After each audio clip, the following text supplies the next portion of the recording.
Pemirsa, kejar peningkatan pendapatan asli daerah atau PAD lewat sektor pajak kendaraan. Pemprov Sumsel melalui Badan Pendapatan Daerah Bapenda melaunching modem e-Dempo dan pemutihan pajak kendaraan bermotor atau PPKB tahun 2023.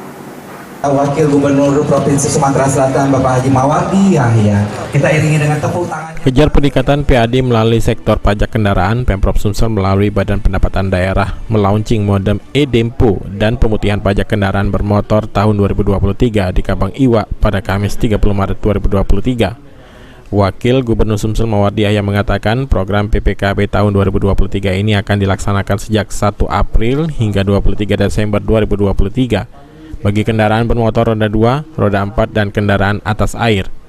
PPKB sendiri bertujuan untuk membantu meringankan beban masyarakat dalam hal memenuhi kewajiban untuk membayar pajak.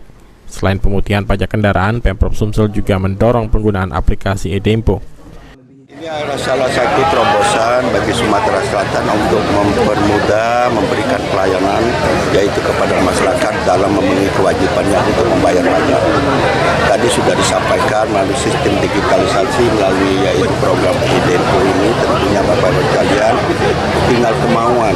Maka sebab itu kemauan juga kita dorong dengan pembebasan beberapa denda supaya memberikan motivasi kepada masyarakat kita untuk menyelesaikan kewajiban-kewajibannya dalam pembayaran pajak.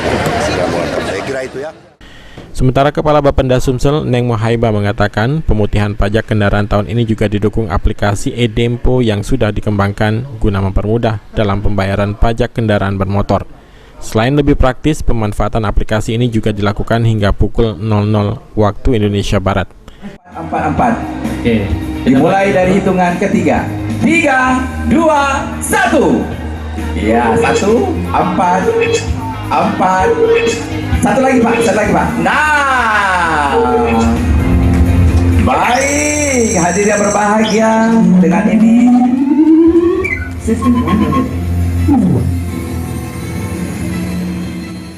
dengan mudah kalian bisa melakukan pembayaran dari rumah ataupun mau ke Indomaret kalau dekat dengan Indomaret. Jadi itu mempermudah, jadi tidak ada alasan lagi bagi masyarakat, bagi wajib pajak yang menunggak pajak karena terlambat ke Samsat. Nah, itu keuntungan kalian. Jam tutupnya kan jam 12 malam, jam 00. Jadi sebelum jam 00 kalau siang-siang lupa masih bisa bayar. Untuk tahun ini yang masuk dalam program pemutihan pajak diantaranya PKB dan BBNKB bebas denda dan bunga pajak. Tunggakan PKB 2 tahun ke atas cukup membayar 1 tahun pokok tunggakan plus 1 tahun pokok PKB tahun berjalan. Pengurangan BBNKB 2 sebesar 50% termasuk mutasi masuk dari dalam maupun luar provinsi. Penghapusan pajak kendaraan bermotor di atas air 5 KT sampai dengan 7 KT. Sandi Pratama, PAL TV.